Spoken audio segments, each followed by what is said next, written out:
કેમ છે વિદ્યાર્થી મિત્રો? મજામાં ને? Welcome back to biology class. Previous લેક્ચરની અંદર આપણે વાત કરી હતી જન્મજાત પ્રતિકારકતા, અને આઈ હોપ આપ સૌ વધારે ઇન્ટરેસ્ટ સાથે અભ્યાસ કરી રહ્યા હશો. Okay, right. અને આજે આપણે વાત કરવાની છે હવે એનો સેકન્ડ ભાગ, ઉપાર્જિત પ્રતિકારકતા. ઓકે ઓકે વાત કરીએ ઉપાર્જિત રોગ પ્રતિકારકતા. આ રોગ પ્રતિકારકતા એ એક રીતે જોઈએ તો વિશિષ્ટ છે, સ્પેસિફિક છે. એક તો વિશિષ્ટ સંરક્ષણ પદ્ધતિ અને બીજું સંરક્ષણની તૃતીય હરો. આ નામ એના માટેના જ છે. હવે એને ઉપાર્જિત કહેવા પાછળ કે ભાઈ જે વ્યક્તિ જન્મ લે અને ત્યારબાદ પોતાના જીવનકાળ દરમિયાન આ જે પ્રતિકારકતા છે એ પોતાના શરીરમાં વિકસિત કરે છે અથવા એ વિકસિત થતી હોય છે. એટલા માટે આને આપણે નામ આપીએ છીએ ઉપાર્જિત રોગ પ્રતિકારકતા. હવે આ જે પ્રતિકારકતા એની વાત કરીએ તો સંરક્ષણની તૃતીય હરોળનું નિર્માણ કરે તે દરમિયાન શરીરની અંદર જે પ્રવેશ કરેલા જે કે પણ કારકો છે, એટલે કે જે રોગકારકો, તો એ રોગકારકોને ઓળખવાનું કામ, ત્યારબાદ તેમની ઉપર હુમલો કરશે અને એમને નાશ કરશે. અને સૌથી અગત્યની બાબત, આ જે હુમલો થાય છે, ઓળખવાની ક્રિયાવિધિ થાય છે, આ તમામ ક્રિયાવિધિ એને યાદ રખાય છે અને આ ફેક્ટર એ કદાચ આ ઉપાર્જિત રોગ પ્રતિકારકતાને એક વિશિષ્ટ બનાવે છે. કારણ કે એમની સાથે હવે જોડાઈ ગઈ છે મેમરી, સ્મૃતિ. અને એ દરમિયાન પર્ટિક્યુલર જે કે રોગકારકો છે, વિશિષ્ટ પ્રકારના જે રોગકારકો શરીરમાં દાખલ થાય છે, એમની વિરુદ્ધ વિશિષ્ટ એન્ટીબોડી તૈયાર થાય છે અને આ એન્ટીબોડી રોગકારકોનો નાશ કરે છે. અને હવે આ જે એન્ટીબોડી જે નિર્માણ થાય છે એ પણ વિશિષ્ટ એટલા માટે કે ટાઇફી જે બેક્ટેરિયા છે તે એની વિરુદ્ધ તૈયાર થતા એન્ટીબોડી માત્ર એ ટાઇફી જે બેક્ટેરિયાનો જો ચેપ લાગશે તો તેની વિરુદ્ધ જ કામ કરશે, નહીં કે વિબ્રિયો કોલેરી. તો એના માટે પણ અલગ એન્ટીબોડી, એટલે આ જે એન્ટીબોડી જે નિર્માણ થાય છે, વિશિષ્ટ પ્રકારના જે કોષો આપણે કહીએ છીએ એ પણ ખાસ પ્રકારના જે રોગકારકો છે તેના માટે પણ એ ખાસ હોય છે. ઓકે, અને આ જે તંત્ર, એ તંત્રની અંદર ખાસ કરીને બી લસિકા કોષો અને ટી લસિકા કોષો એ આ તંત્ર સાથે સંકળાયેલા છે. હવે વાત કરવાની છે આવા જે પ્રતિકારક જે તંત્ર છે એની પાસે કયા કયા પ્રકારના ખાસ લક્ષણો છે. કારણ કે એક તો વિશિષ્ટ બનાવે છે તો એમની પાસે કંઈક ખાસ લક્ષણો પણ છે. અને આ લક્ષણની જો ચર્ચા કરીએ તો એક વિશિષ્ટતા, કારણ કે અત્યારે જેમ વાત કરીએ એમ કે જે કે રોગકારકો છે તેની વિરુદ્ધ પર્ટિક્યુલર એન્ટીબોડી નિર્માણ થાય છે, એટલે પહેલું લક્ષણ. બીજું ડાયવર્સિટી, એની પાસે વિવિધતા છે. કારણ કે આપણને પણ ખ્યાલ છે કે આપણે આ શરીરની અંદર રોજબરોજ ઘણા બધા પ્રકારના સૂક્ષ્મજીવો દાખલ થાય છે અથવા આપણે એના સંપર્કમાં આવીએ છીએ. તો આવા વિવિધતા સફર સૂક્ષ્મજીવોને પણ આ જે તંત્ર એ ઓળખે છે, તો એના માટે ડાયવર્સિટી. ત્રીજું લક્ષણ થોડુંક અગત્યનું કે સ્વજાત અને પરજાત એનો ભેદ પારખે છે. કારણ કે શરીરની અંદર રહેલા જે કે પણ કોષો એને પણ ઓળખે છે, એટલે કે એને સ્વ તરીકે ઓળખે છે, અને ફોરેન પાર્ટિકલ જે બહારથી આવે છે એને એ પરજાત તરીકે ઓળખી અને એમનો નાશ કરે છે. તો આ ઓળખ વિધિ પણ જરૂરી છે. અને એ કયા પ્રકારે જરૂરી છે એ આપણે નેક્સ્ટ લેક્ચરની અંદર વ્યવસ્થિત આનો અભ્યાસ કરીશું. તો એ સ્વજાત અને પરજાત એમની વચ્ચેનો એક ભેદ એ સારી રીતે પારખે છે, આનું લક્ષણ છે. અને સૌથી અગત્યનું લક્ષણ એ એની સ્મૃતિ, મેમરી સેલ છે. હવે આ જે લક્ષણ એક ઉદાહરણ દ્વારા સમજી લઈએ. ફોર એક્ઝામ્પલ એવું આપણે ધારીએ કે મિસ્ટર એબીસી એને આજે સૌ પ્રથમ વખત, જો શબ્દો વાપરું છું કારણ કે શબ્દોનું મહત્વ છે, સૌ પ્રથમ વખત સાલ્મોનેલા ટાઇફી બેક્ટેરિયાનો ચેપ લાગે છે. તો હવે એ બેક્ટેરિયા એના પાચન માર્ગમાં છે. તો હવે જે પ્રતિકાર તંત્ર એ બેક્ટેરિયાને ઓળખશે, એમની પર હુમલો કરશે, એનો નાશ કરશે અને એની વિરુદ્ધ એન્ટીબોડી તૈયાર કરશે. તો આ બધી ક્રિયાવિધિમાં એટલે કે એ પ્રતિચાર આપવામાં થોડોક સમય લેશે. તો આને આપણે કહીએ છીએ પ્રાથમિક પ્રતિચાર, જે આની તીવ્રતા એ પ્રમાણમાં થોડીક ધીમી હોય છે. પરંતુ હવે આ જ મિસ્ટર એબીસી છે અને એને થોડાક વર્ષો પછી આ સાલ્મોનેલા ટાઇફી ફરી પાછા ચેપ લગાડે છે. જ્યારે આ ચેપ લાગશે એટલે જો એ તંત્ર જે ઓલરેડી જે પેલી યાદ છે, સ્મૃતિ છે, એના આધારે હવે ફટાફટ ત્વરિત એન્ટીબોડી એ તૈયાર કરી દેશે અને સાલ્મોનેલા ટાઇફી નાશ કરી દેશે. તો આ રહ્યો એનો દ્વિતીય પ્રતિચાર. એટલે ખાસ આ જે સ્મૃતિ એના પર આધારિત છે, આપણે નામ યાદ રાખવાના, એક પ્રાઇમરી રિસ્પોન્સ અને સેકન્ડરી રિસ્પોન્સ, અને એની તીવ્રતા. પ્રાઇમરી જે રિસ્પોન્સ છે એની જે તીવ્રતા છે એ પ્રમાણમાં ધીમી છે, એટલે કે લાંબો સમય લેશે એ પોતે પ્રતિચાર આપવામાં, અને સંઘર્ષ જે કંઈ થાય છે એક સ્મૃતિ રૂપે જળવાઈ રહેશે. અને ભવિષ્યમાં જ્યારે પણ આ જ રોગકારક જ્યારે બીજી વખત શરીરમાં દાખલ થાય છે ત્યારે પ્રતિકાર તંત્ર એને ઝડપથી ઓળખી લેશે અને તીવ્રતાથી, બરાબર, એનો પ્રતિચાર દર્શાવશે. તો આ વાત થઈ એની દ્વિતીય પ્રતિચાર. અને દ્વિતીય પ્રતિચાર પણ એની સ્મૃતિને આધારિત હોય છે. Okay, right. હવે વાત કરીએ ઉપાર્જિત પ્રતિકારકતાની અંદર કયા કયા પ્રકારના કોષો સમાવિષ્ટ છે. તો ઉપાર્જિત જે પ્રતિકારકતા છે તેની અંદર બે પ્રકારના કોષો સમાવિષ્ટ છે. એક લસિકા કોષો અને બીજા એન્ટીજન પ્રેઝન્ટિંગ સેલ, એટલે કે એન્ટીજન એને પ્રસ્તુત કરતા કોષો. તો હવે આ જે બંને કોષો એ કાર્ય કરશે ઉપાર્જિત પ્રતિકારકતાની અંદર, કે જેમાં ઉદ્ભવ સ્થાનની જો વાત કરીએ તો જનરલી આ જે કોષો એ નિર્માણ પામે છે મોટા અસ્થિની અંદર આવેલા જે અસ્થિ મજ્જા, એટલે કે રેડ બોન મેરો. આ જે બોન મેરો એની અંદર હાજર હોય છે હિમેટોપોયટિક સેલ, કે જેને આપણે એક પ્રકાર એવું પણ કહીએ છીએ કે પ્લોરીપોટેન્ટ સેલ. આ જે સ્ટેમ સેલ એ વિભેદીકરણ પામશે અને એ વિભેદીકરણ પામી અને લસિકા કોષ તરીકે બી કોષ અને ટી કોષ એને નિર્માણ થશે. હવે આ જે બી કોષ એ તો એ બોન મેરોમાં રહી અને પોતે મેચ્યોર થાય છે, બી લસિકા કોષ. પણ જ્યારે ટી લસિકા કોષ એ જે થાઇમસ ગ્રંથિ, એ થાઇમસ ગ્રંથિની અંદર જઈ અને ત્યાં પોતે પરિપક્વન પામશે અને ત્યાર પછી એ રુધિરની અંદર માઇગ્રેશન કરશે. તો આખી આ જે પ્રક્રિયા છે, એટલે કે હિમેટોપોયટિક સ્ટેમ સેલમાંથી આ કોષો નિર્માણ થવાની પ્રક્રિયાને આપણે એક નામ આપવાનું છે, જેને કહેવાય હિમેટોપોએસિસ. આ નામ નીટ માટે યાદ રાખજો, હિમેટોપોએસિસ, અથવા આવા જે કોષો એને નિર્માણ થવાની ક્રિયાને હિમેટોપોએસિસ કહેવાય. આ કોષો દ્વારા હવે ખાસ વિશિષ્ટ પ્રકારના પ્રતિકાર જે તંત્ર છે એનો પ્રતિચાર મળતો હોય છે. તો લસિકા કોષ બી, એટલે કે બી લસિકા કોષ દ્વારા આપણને એન્ટીબોડી મધ્યસ્થી પ્રતિકાર અથવા કોષ રસીય પ્રતિકાર એનો પ્રતિચાર અથવા તરલ પ્રતિચાર, આ ત્રણેય વસ્તુ એક જ છે. યાદ રાખજો કે બી કોષ એ સમાવિષ્ટ છે કોના માટે? તો કે કોષ રસીય, તરલ પ્રતિકારકતા અથવા એન્ટીબોડી મધ્યસ્થી પ્રતિકારકતા માટે. અને ટી લસિકા કોષો એ જવાબદાર છે કોષીય મધ્યસ્થી પ્રતિકારકતા, એટલે કે સેલ મેડિએટ ઇમ્યુનિટી. તો આ બે નામ યાદ રાખજો, કેપિટલ CMI એટલે કે સેલ મેડિએટેડ ઇમ્યુનિટી અને એન્ટીબોડી મેડિએટેડ ઇમ્યુનિટી એટલે કે AMI. ઓકે, આગળ વધીએ.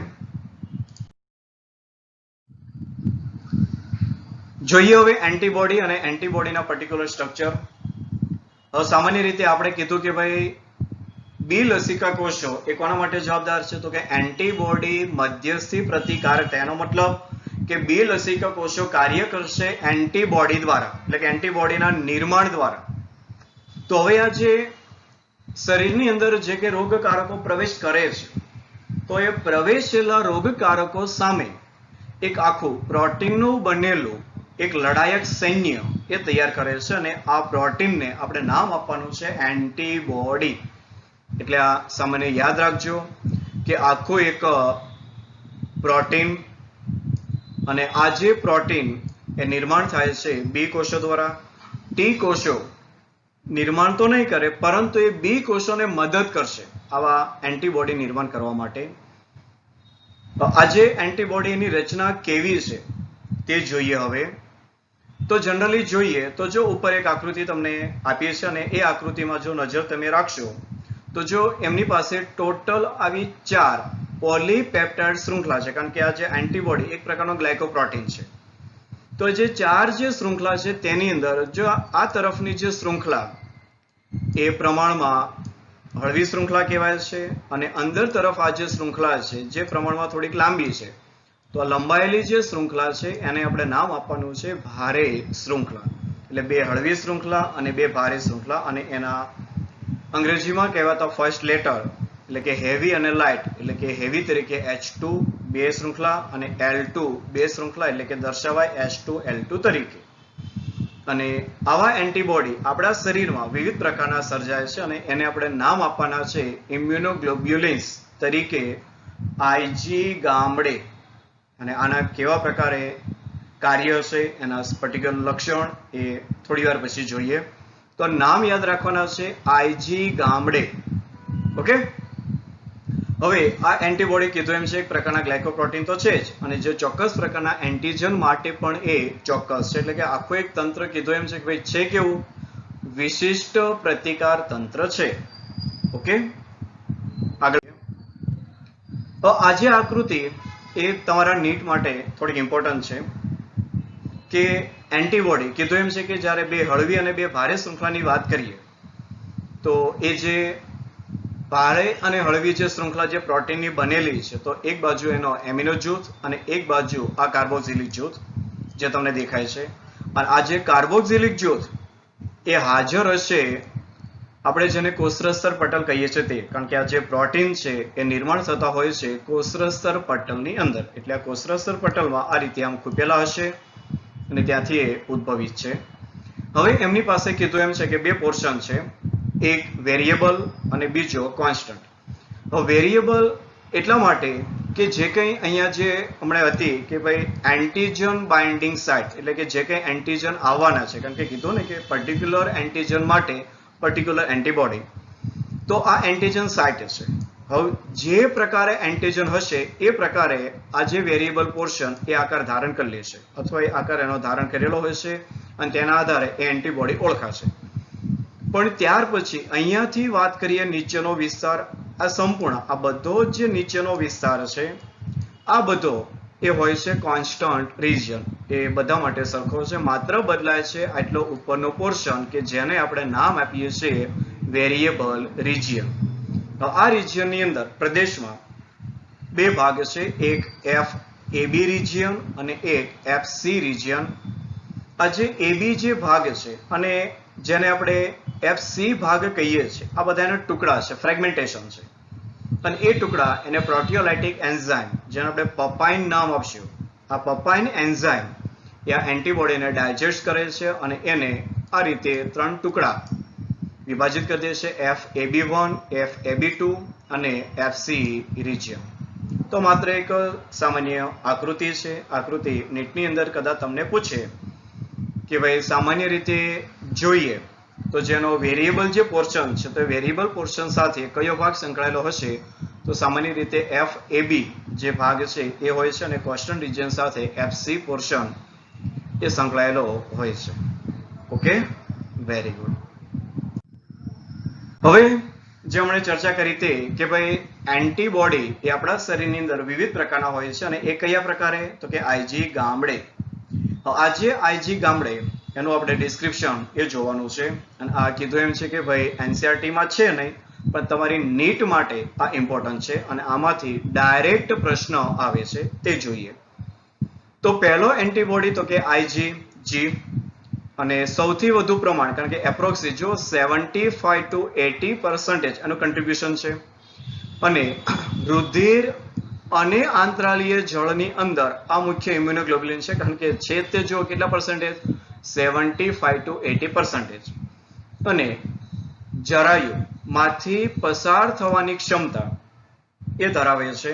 એટલે તમે જો બાજુની આકૃતિમાં જોઈ શકો છો કે જે માતાનું જે ગર્ભાશય એની અંદર વિકાસ પામતો જે ગર્ભ છે એ માતા સાથે એ જરાયુ એના દ્વારા એ જોડાયેલો છે. આ જે ભાગ છે આ પોર્શન આ બધો જરાયુ છે અને જરાયુ મારફતે પોતે એ પોષણ મેળવતો હોય છે.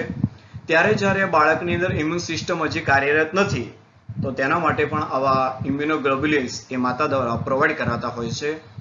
તો એ જરાયુમાંથી પણ પસાર થઈ શકશે. તેના કાર્યમાં જોઈએ તો પૂરક તંત્રને ઉત્તેજિત કરે છે. આ પૂરક તંત્ર એ કોમ્પ્લિમેન્ટ સિસ્ટમ છે કે જેની અંદર એપ્રોક્સી 20 પ્રોટીન સીરમ છે અને આખી એક શૃંખલામય રચના થકી આ કાર્ય કરે છે.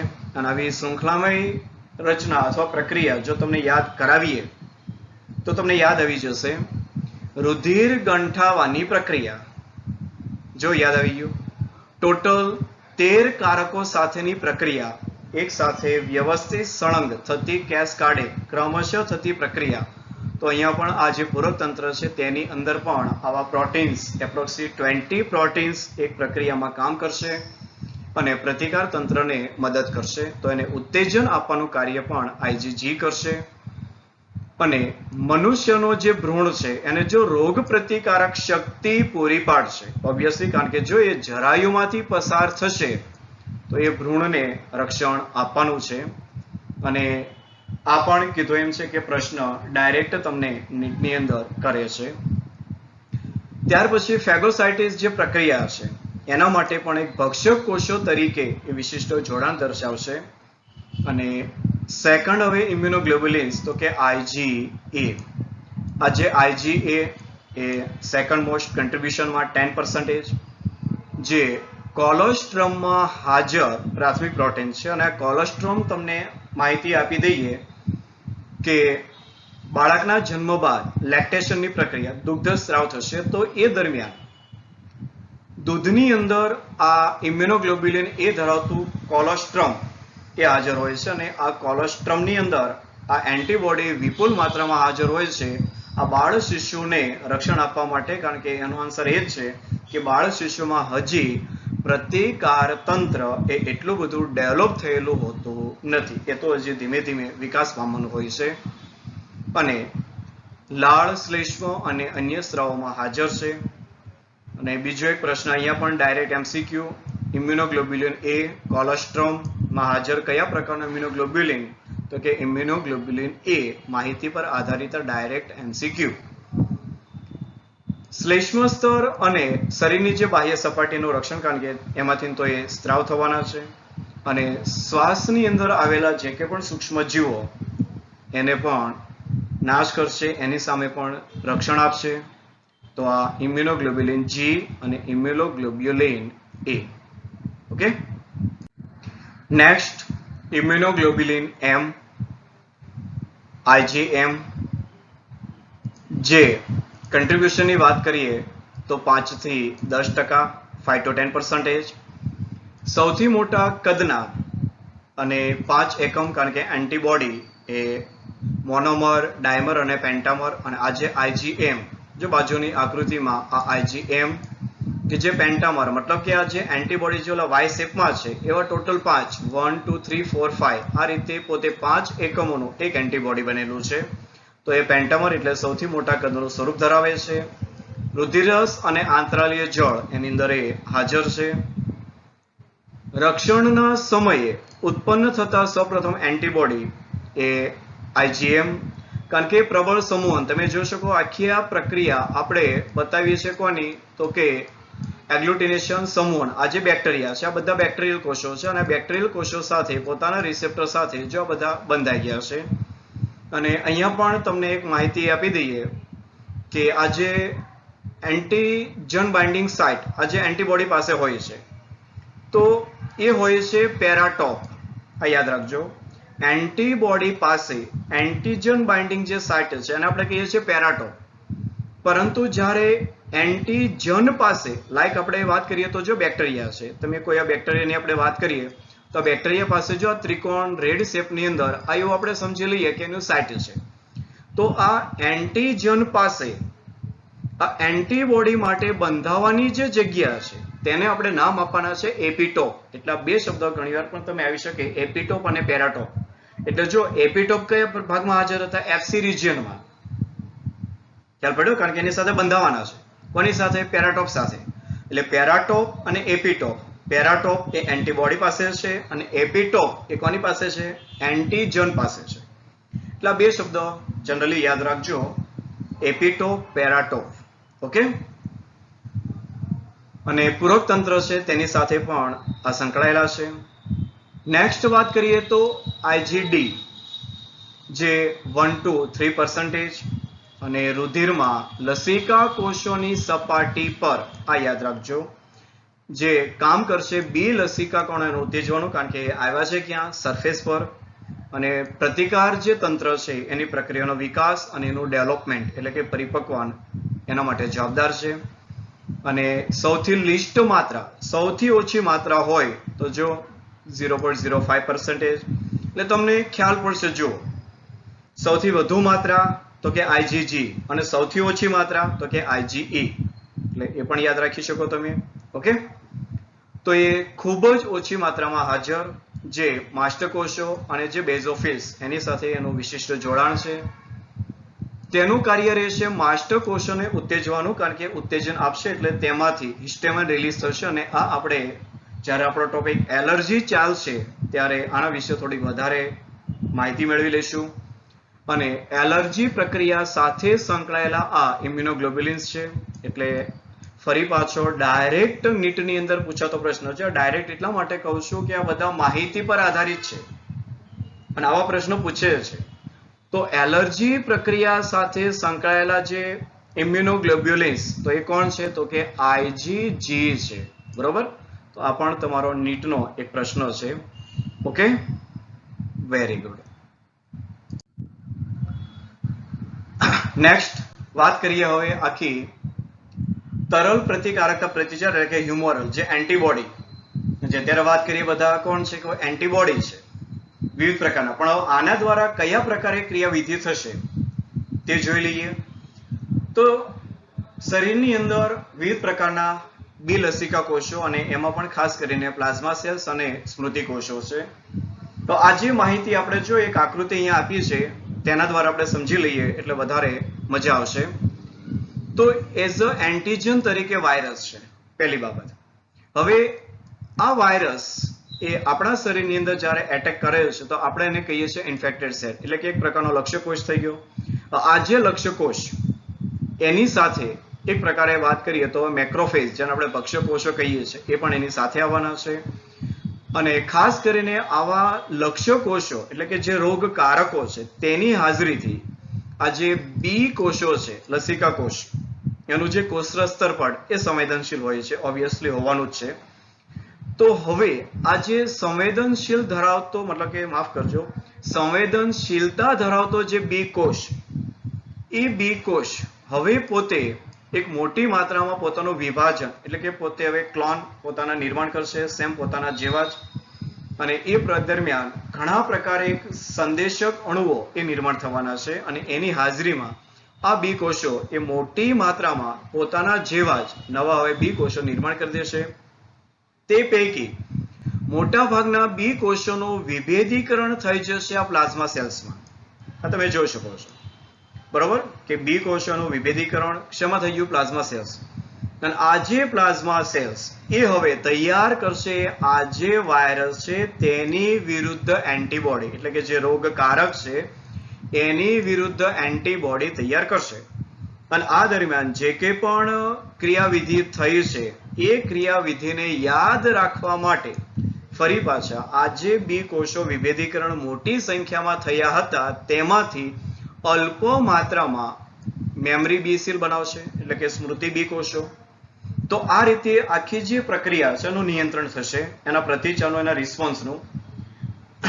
અને એ રિસ્પોન્સ માટે હવે આ જે એન્ટીબોડી જે તૈયાર થયા છે એ એન્ટીબોડી અને હવે એન્ટીજન એમની વચ્ચે એક પ્રકારે સંકુલ બનશે. અને આ જે સંકુલ બને છે ત્યારે 3 પ્રકારે ઘટના બને છે. અને એ ઘટનાને જો આપણે નામ આપીએ તો એક ઘટના એગ્લુટિનેશન, એટલે કે આપણે જેને સમૂહન કહીએ છીએ તે. બીજી પ્રક્રિયા ઓપ્સોનાઇઝેશન અને ત્રીજી તટસ્થીકરણ એટલે કે ન્યુટ્રલાઇઝેશન. ઓકે, તો ચલો એ ત્રણેય વારાફરતી જોઈ લઈએ. તો પહેલી સમૂહન એગ્લુટિનેશન. તો થશે શું? જો ઓલા એન્ટીબોડી તૈયાર થઈ ગયા છે કોની અગેન્સ્ટ, તો કે એન્ટીજન. એન્ટીજન તરીકે કોણ હોઈ શકે? કાં તો બેક્ટેરિયા હોઈ શકે, વાયરસ પણ હોઈ શકે, અથવા તો કોઈ પણ પરજાત દ્રવ્ય હોઈ શકે જે આપણા શરીર માટે ફોરેન પાર્ટિકલ મેટર છે. ઓકે, તો એના સંપર્કમાં આવશે એટલે તેની સાથે સંકળાઈ જશે અને જો એક આવું સ્ટ્રોંગ સમૂહન તૈયાર કરશે અને આ જે સમૂહન એને આપણે કહીએ છીએ એગ્લુટિનેશન, કે જે એક સરવાળે જોઈએ તો આખું એક બિનહાનિકારક અદ્રવ્ય પદાર્થનું અવક્ષેપણ કહેવાય. કારણ કે ફેર એની અંદર રૂપાંતરિત કરી દેશે. જે આખી પ્રક્રિયા છે એ પ્રક્રિયાને રૂપાંતરિત કરી દેશે કોની અંદર, તો કે અવક્ષેપણની અંદર.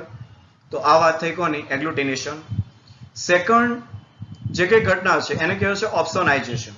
હવે આ ઓપ્સોનાઇઝેશન એનું એક ઉદાહરણ ખાલી લઈ લઈએ કે ફોર એક્ઝામ્પલ આપણે એવું વિચારી લઈએ કે કોઈ એક વધારે ગીચતા ધરાવતા વિસ્તારમાં એક કોઈ ચોર આવે છે, પણ આપણને ખ્યાલ નથી કે ચોર છે, પણ જ્યારે એ પોતે કોઈ એક વ્યક્તિ દ્વારા ઓળખાઈ જશે કે નહીં આ એક ચોર છે, તો પછી આને આપણે પકડી રાખીશું અને ત્યાર પછી જ્યારે પોલીસ આવશે ત્યારે આપણે એને કહીશું જે નહીં આ ચોર છે, આને પકડો. બસ આ રીતે એક ઓળખાણ આપવાની વાત છે અને એને કહેવાય છે ઓપ્સોનાઇઝેશન. તો અહીંયા થશે એવું કે જે કંઈ પણ એન્ટીબોડી છે એ આવા પ્રકારના જે રોગકારકો છે એન્ટીજન છે એની સાથે એ પોતે સંકળાઈ જશે અને ત્યારબાદ એ જે કંઈ ભક્ષ્ય કોષો છે એ ભક્ષ્ય કોષોને, આપણી ભાષામાં વાત કરું છું કારણ કે કોષો તો બોલતા નથી, પણ એ ભક્ષ્ય કોષોને કહે છે કે નહીં આ જ રોગકારક છે, આને મારી નાખ. રોગકારક આ જ છે, એને તું મારી નાખ. એટલે આ પ્રકારે એક માર્કિંગ સિસ્ટમ એ આપશે. તો આને આપણે કહીએ છીએ કે ઓપ્સોનાઇઝેશન. એના શબ્દો ઉપર જઈએ તો ખાસ પ્રકારના ઇમ્યુનોગ્લોબ્યુલિનના અણુ એન્ટીજનની સપાટી પર છવાઈ જશે અને એક આવરણ બનાવશે. લાઈક જો આ જે આકૃતિ છે ઓપ્સોનાઇઝેશનની છે, જે પેથોજન છે એની સાથે આ જે ઇમ્યુનોગ્લોબ્યુલિન એટલે કે એન્ટીબોડી એ આવરણ દ્વારા છવાઈ ગયા અને મેક્રોફેજ હવે એને ઓળખી લેશે કે નહીં મારે કોને કિલ કરવાનો છે. કારણ કે અહીંયા પણ જરૂરી છે ને, કારણ કે પ્રતિકારક તંત્ર છે સ્વજાત અને પરજાતને ઓળખે છે. તો પેથોજન્સ આપણા શરીર માટે કેવા છે? પરજાત છે, ઓળખી લીધા, કિલ કરી દીધા. ઓકે, નેક્સ્ટ પ્રક્રિયા ન્યુટ્રલાઇઝેશન, નિષ્ક્રિયકરણ. મતલબ કે આવા જે રોગકારકો છે તેની અંદરથી ઘણીવાર ટોક્સિન્સ, ઝેર એ નિર્માણ થતું હોય છે. તો ઝેરને નિષ્ક્રિય કરવાની બાબત છે. તો એન્ટીબોડી એ બેક્ટેરિયા, વાયરસ એના દ્વારા ઉત્પન્ન થતો જે ઝેરી દ્રવ્ય છે તેને પોતે બિન અસરકારક બનાવે છે અને તેનો નાશ કરશે. જો આ આકૃતિ એની છે, આ ફોર એક્ઝામ્પલ ડિપ્થેરિયા ટોક્સિન છે, તો આ જે ટોક્સિન છે એની ફરતે જો બધા એન્ટીબોડી આવી ગયા છે અને એન્ટીબોડી દ્વારા આ ઝેરનો નાશ થઈ જશે. ઓકે, નેક્સ્ટ સેકન્ડ પ્રતિચાર એટલે કે કોષીય મધ્યસ્થી પ્રતિચાર કે જે દર્શાવાતો હોય છે ટી કોષો દ્વારા. તો હવે જ્યારે ટી કોષ આ તંત્ર સાથે સંકળાયેલું છે ત્યારે ટી કોષના 4 પ્રકાર છે અને એ 4 પ્રકાર જોઈએ તો એક મદદ કરતા ટી હેલ્પર કોષો, ત્યાર પછી મારક ટી કોષ એટલે કે સાઇટોટોક્સિક ટીસી કોષો, then નિગ્રાહક ટી કોષ સપ્રેશન તો ટીએસ કોષો અને મેમરી ટી સેલ્સ મૃતિ ટી કોષો. આ દરેક જે કોષો છે તેનું કંઈક ને કંઈક કાર્ય છે અને એ આપણે અત્યારે વાતચીત કરવાની છે. હવે રોગકારકો જ્યારે શરીરમાં દાખલ થાય છે ત્યારે સૌપ્રથમ એમની મુલાકાત બૃહદ કોષો સાથે થતી હોય છે અને એ દરમિયાન એક ખાસ પ્રકારના સંદેશક અણુ એટલે કે સાઇટોકાઇન્સ, ઇન્ટરલ્યુકિન્સ આવા નિર્માણ થતા હોય છે અને ઉત્તેજિત કરશે ટી હેલ્પર કોષોને.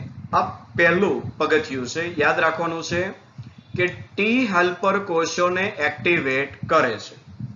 બાજુની આકૃતિમાં તમે જુઓ તો જો અહીંયા આખી એક એન્ટીજન રિકોગ્નિઝેશન એટલે કે એન્ટીજનની ઓળખ વિધિ માટે કે જ્યાં એન્ટીજન અને આ જે એપીસી એન્ટીજન પ્રેઝન્ટિંગ સેલ જે થોડી વાર પછી આનો પણ અભ્યાસ કરીશું, જે આખી ક્રિયાવિધિ દરમિયાન એક જે કોમ્પ્લેક્સ નિર્માણ થશે એ સક્રિય કરશે હેલ્પર ટી સેલને જેને એક પ્રકારે કહેવાય છે ક્લોનલ સિલેક્શન, અને એ દરમિયાન મોટી માત્રામાં આવા જે હેલ્પર ટી કોષો એ પણ પોતે સમૂહન એટલે કે ક્લોન દ્વારા પોતાના કોષોનો એક મોટો જથ્થો પણ નિર્માણ કરતા હોય છે. તો આવા જે હેલ્પર ટી કોષો જે આખી ક્રિયા દરમિયાન જે ઉત્તેજિત થયા છે, મતલબ કે જે પોતે એક્ટિવેટ થયા છે, તેનું કાર્ય નામ પ્રમાણે છે, જો હેલ્પર મદદ કરવાના છે. તો આ હેલ્પર ટી કોષો મદદ કોને કરશે? તો કે મારક ટી કોષોને અને બી લસિકા કોષોને એમને હવે સક્રિય કરશે. કારણ કે પહેલા સક્રિય કોણ થયું? Helper T cell. અને એ હવે એક્ટિવેટ કોને કરશે? તો કે મારક ટી કોષો સાયટોટોક્સિક, અને બીજા કોણ? તો કે ભાઈ બી લસિકા કોષો. કારણ કે બી લસિકા કોષોને ઉત્તેજિત કરી અને એ તો નિર્માણ કરાવશે તેમાંથી એન્ટીબોડીનું, અને સાયટોટોક્સિક સેલને પોતે સક્રિય કરી અને હવે એ ખાસ પ્રકારના જે રોગકારકો જે આવ્યા છે તેનો એ નાશ કરી દેશે. તો મારક કોષો અને બી કોષો પોતે વિભાજન પામવાની શરૂઆત કરી દેશે અને એક સમાન કોષોનો સમૂહ, જેને આપણે ક્લોન કહીએ છીએ, એનું નિર્માણ કરી દેશે. અને આ કોષો લિમ્ફોકાઇન્સ કીધું, સંદેશક અણુ એ પણ જરૂરી છે, તો એ ઉત્પન્ન કરે છે, અને જેથી અસરગ્રસ્ત સ્થાને કોણ એકત્રિત થઈ ગયા? શ્વેત કણો, લ્યુકોસાઇટ્સ. કારણ કે આ પણ એક કોણ છે? ભક્ષક કોષો છે. તો ભક્ષક કોષો આવી જશે અને જે કે પણ રોગકારકો છે તેનો નાશ કરશે. મદદ કરતા ટી કોષ બી કોષોને એન્ટીબોડી ઉત્પન્ન કરવા માટે પ્રેરે છે. જો તમને વિધાન યાદ હોય તો શું વાત કરી હતી? કે ટી કોષો એન્ટીબોડી નિર્માણ કરતા નથી, પરંતુ બી કોષોને એન્ટીબોડી નિર્માણ કરવામાં મદદ કરે છે. તો જો મદદ કરે છે હેલ્પર ટી સેલ એ બી કોષોનો હવે શું? તો કે એન્ટીબોડી નિર્માણ કરવામાં, જો અહીંયા તમે જોઈ શકો છો, આવા સંદેશક અણુ નિર્માણ કરાવી અને બી સેલને એક્ટિવેટ કરશે, અને આ બી સેલ પર્ટિક્યુલર એન્ટીજન સામે ખાસ પ્રકારના એન્ટીબોડી પણ નિર્માણ કરશે. ઓકે, વાત કરીએ સાયટોટોક્સિક ટી સેલ, મારક ટી કોષો, જે કંઈ ચેપગ્રસ્ત કોષો કે ભાઈ લક્ષ્ય કોષો એનો નાશ કરે છે, અને ખાસ પ્રકારના લિમ્ફોટોક્સિક એ પદાર્થોનો સ્ત્રાવ કરી અને કેન્સરના જે કોષો એને મારી નાખે છે. અને આના માટે બાજુમાં એક આકૃતિ છે, જુઓ, કેન્સર એન્ડ સાયટોટોક્સિક ટી સેલ. તો આખી એક રચના તૈયાર કરી દીધી એન્ટીજન પ્રેઝન્ટિંગ સેલ, અને કીધું એમ છે કે થોડી વારમાં આને પણ આપણે જોઈ લઈશું કે એન્ટીજન પ્રેઝન્ટિંગ સેલ અને મેજર હિસ્ટોકોમ્પેબિલિટી કોમ્પ્લેક્સ.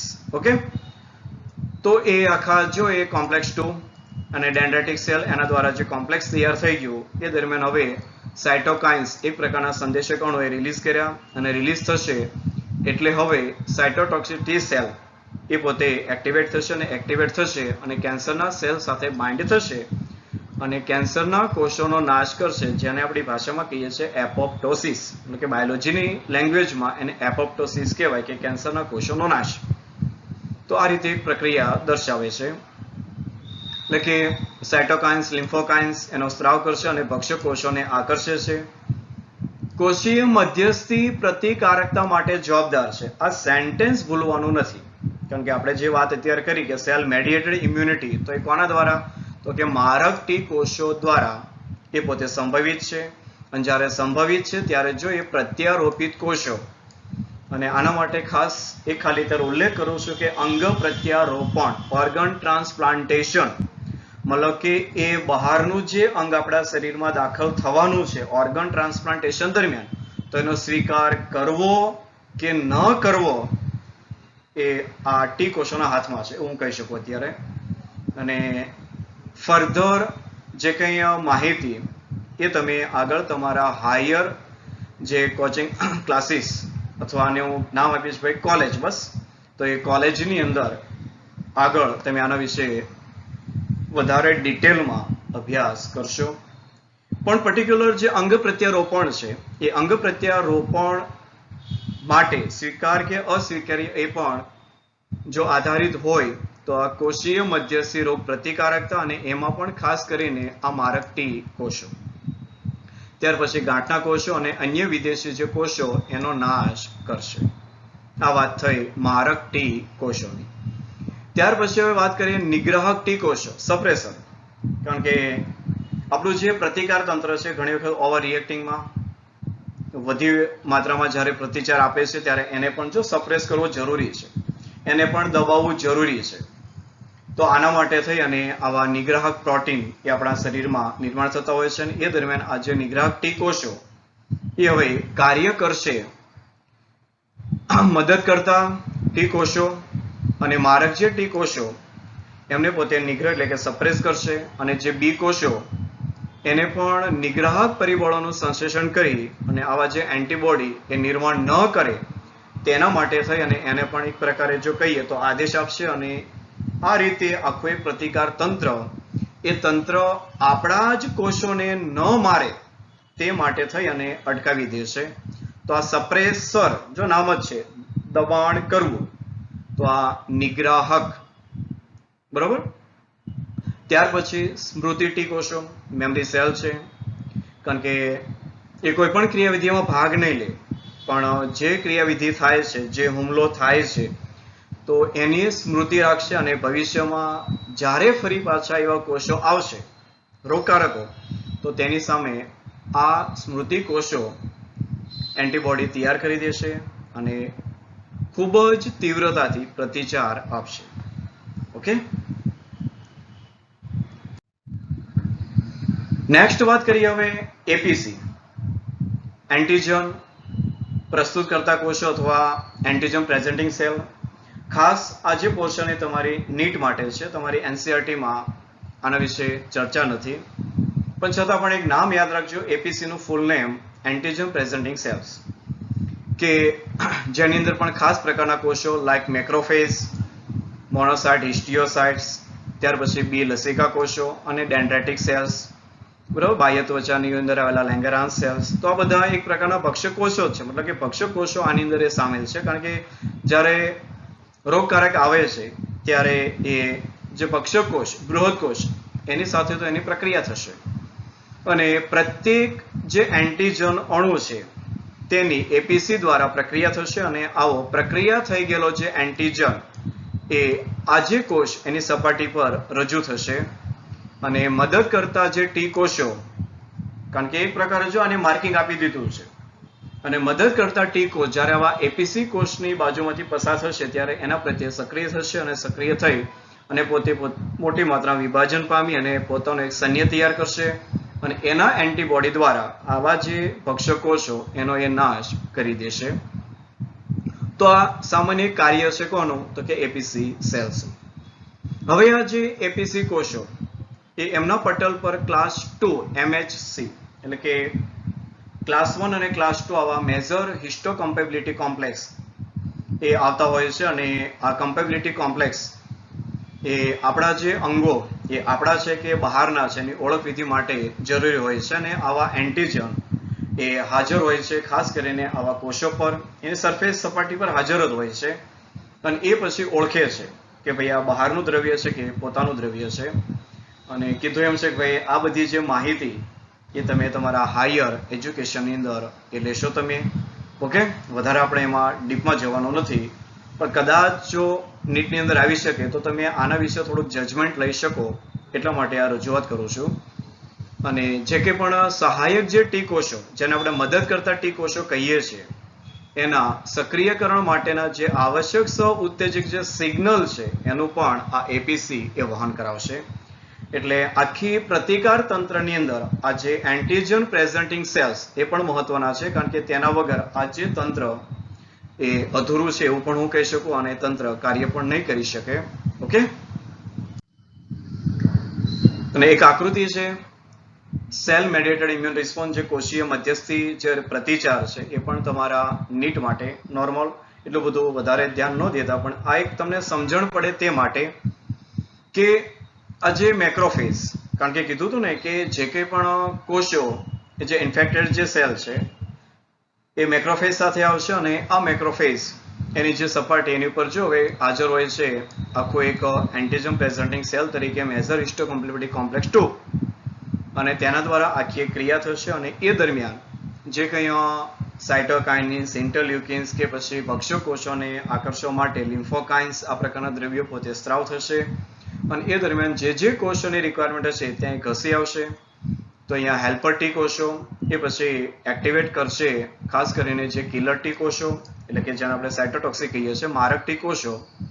તો એ દરમિયાન જો એમનું ક્લોન મોટી માત્રામાં વિભાજન પામશે અને એ હવે મારક ટી કોષો સાયટોકાઇનિન જે સંદેશક મળશે અને સાયટોકાઇનિનની હાજરીમાં આ જે ઇન્ફેક્ટેડ સેલ છે એને નાશ કરે છે. તો આવી રીતે આખી જે ક્રિયાવિધિ એ હાથ ધરાતી હોય છે. ઓકે, આશા રાખું છું કે આપને થોડી ઘણી સમજણ પડી હશે. Very good.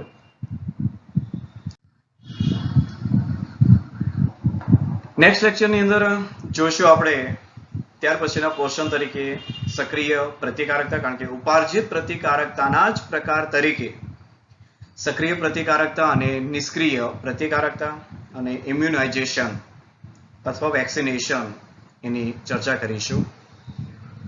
તમારું જે હોમવર્ક છે એ તમારી સામે છે. Okay, very good. મળીશું આપણે હવે ફરીથી નેક્સ્ટ લેક્ચરની અંદર. ત્યાં સુધી આપ સૌને all the best. Have a nice day અને ખૂબ ખૂબ આભાર. ઓકે.